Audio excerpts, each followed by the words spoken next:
math together. So I'll start and you repeat. Objective is what we are going to learn. Let's flip over our objective. It says, I can make and break groups of 6. So today we're moving on to using groups of 6 now with our number bonds, not just thinking about groups up to 5, but now thinking about groups up to 6. So we're going to be using our number bond mat and still focusing on making those groups and breaking apart those groups, just using a little bit of a bigger number now. So let's head over to the board with our number bond mats and we'll get started. All right, so we're going to talk about breaking and making groups of 6 here. So up here I have 1, 2, 3, 4, 5, 6, a 6 stick. Now you could get out your cubes and do this with me. We're going to talk about different ways that we can make groups of 6. So let's just start with, what if I had all 6 of my cubes one color? So I had all my cubes and they were all pink. So I have 1, 2, 3, 4, 5, 6 pink cubes. How would I show that in a number bond? Well, what's my total? How many do I have altogether? I have 6, right? Now, where's my total circle? Which circle is my total circle? Remember, our total circle is the one that has the arms reaching out because it's trying to grab those other amounts and pull it in. So here, I see this circle is reaching out. It's trying to grab these other circles and bring those numbers in. So this is where I'm going to write my total. And I have 6 cubes all together here. Now, when I colored my cubes, I only used one color. So how many do I have of my pink? I have 6. That's one of my hidden partners. Now, how many did I have of purple? I had 0 purple. I didn't use any purple squares when I colored in my cubes here. So one of the ways that we can show 6 is by using 6 and 0. Now, what if I were to color, what if I were to have 5 pink squares, but this time I added 1 purple? So I took one of my pink ones away and instead I turned it purple. Now, how can I show that on this number bond? Well, what's my total? Did my amount that I have all together change? No, my total is still 6. Wait, this number bond is backwards. Does that matter?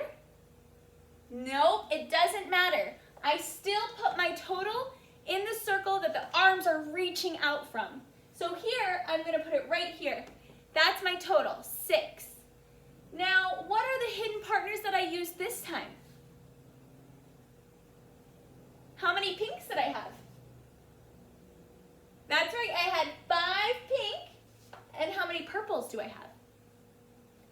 1 purple this time. Nice work, everyone. So that's 2 ways that we can build 6.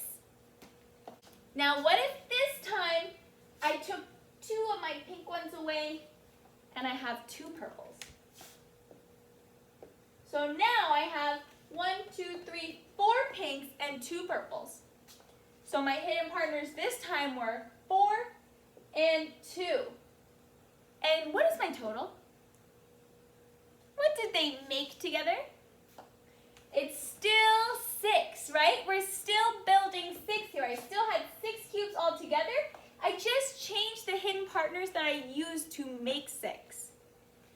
What if I have 3 purple this time?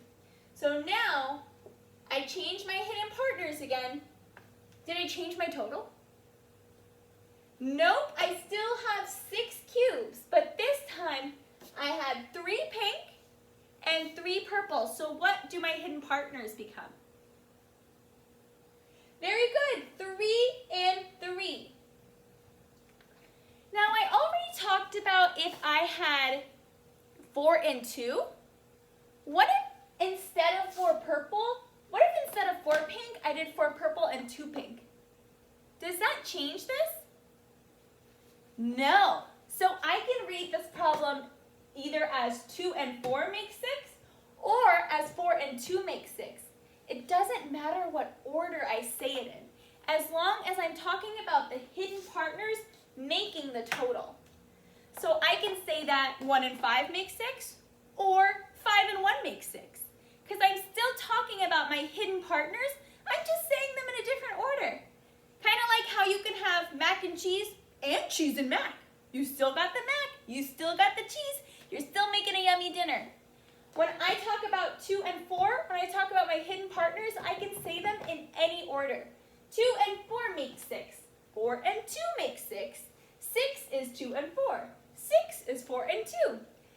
See how I just talked about one number bond in 4 different ways? You can do that. You can talk about it in lots of different ways, as long as you're remembering both your hidden partners and your total.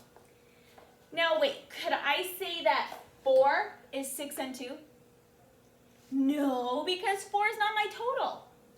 6 and 2 are not hidden partners of 4. Could I say 2 is 6 and 4? No, because 2 is not my total, and 6 and 4 are not hidden partners of 2. So we want to make sure we're keeping our total and our hidden partners separate, okay? Let's do another practice, okay? Okay, this problem says, look at the birds. Make 2 different number bonds and tell a friend about the numbers that you put into one of the bonds. Well, I'm going to tell you guys because you're my friends, and you can tell me or your conversation buddy at home or someone at home too. Okay, so we're going to look at our different birds here. Now, how many do we have all together? Let's count. 1, 2, 3, 4, 5, 6. We have 6 birds all together. So I know my total right away. That's how many I have all together. And I'm going to put that into my total circle, the one with the arms reaching out. Okay. Now, let's talk about how we can break up this group of 6. How could we sort our birds? I see a couple different ways we could do it. Let's talk about size first. How many big birds do you see? I see 1, 2, 3, 4 big birds. And how many little baby birds do we see? Just 2 baby birds. So now how would we talk about this number bond? We can say 6 is 4 and 2. Or you can say 4 and 2 make 6. Or you can say 2 and 4 make 6. Or 6 is 2 and 4. So there's a lot of ways that you could have talked about that number bond. Let's look at our second problem here. Let's find a different way to sort this group. Now, is my total different this time? Nope, because I'm still looking at the same group of birds. I still have 6 birds all together.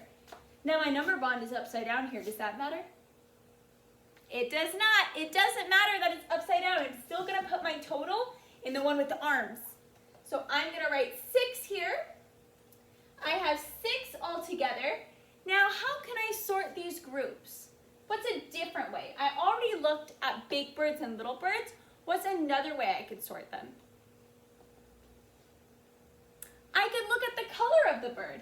Now I see that I have 1, 2, 3 white birds and 1, 2, 3 brown birds. So those were my hidden partners this time. That's how I made the groups. I had 3 birds that were white and 3 birds that were brown. So now I can talk about this number bond, and what could I say? I could say that 3 and 3 make 6, or I could say that 6 is 3 and 3. Awesome job, you guys. Let's look at what you're going to do for homework to practice this. For your homework, you're going to see this worksheet. Just like we did with our birds, I want you to look at the gifts that you have here and find 2 different ways that you can sort these groups into these number bonds. You could look at big gifts and little gifts. You could look at colorful gifts and not colorful gifts. You could look at bows or no bows on the gifts. I want you to come up with 2 ways that you can sort these gifts and put it into your 2 number bonds there, okay? Remember where your total goes and where your hidden partner goes, and practice saying them out loud. All right, friends, good luck. You guys have got this. You're doing so awesome with your number bonds. Look at us doing bigger numbers. I'll check in with you later. Bye.